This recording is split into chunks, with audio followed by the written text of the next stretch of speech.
If your TPMS, check engine, ABS, or traction control lights are all on at the same time, don't panic. In most cases, it's caused by one small issue, and you may be able to fix it yourself without expensive repairs. One of the first things worth checking is the battery. If it's weak, or the voltage drops for a moment, the car's computer can trigger multiple warnings at once.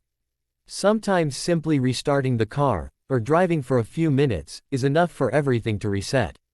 Another very common reason is tire pressure.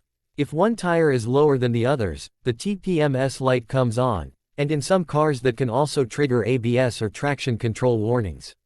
So it's always a good idea to check all 4 tires, and make sure the pressure matches your car's recommendation. Sometimes the cause is even simpler. A little dirt or moisture around a wheel sensor can confuse the system.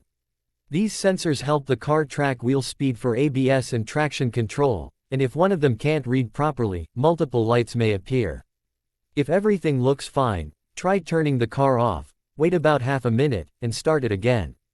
Cars constantly recheck their systems, so if the issue was temporary, the lights may disappear on their own. One quick tip: avoid disconnecting the battery unless you really need to. On many modern cars, that can actually trigger more warning lights. If the lights stay on after driving for a while, the car may simply need a quick scan to see what code was stored. That helps pinpoint the exact cause. But in most cases, it's something simple, like tire pressure, battery voltage, or a small sensor issue. If these steps didn't fix the issue, comment your car's make, model, and year below, and let me know which warning lights are still on. I'll help you step by step.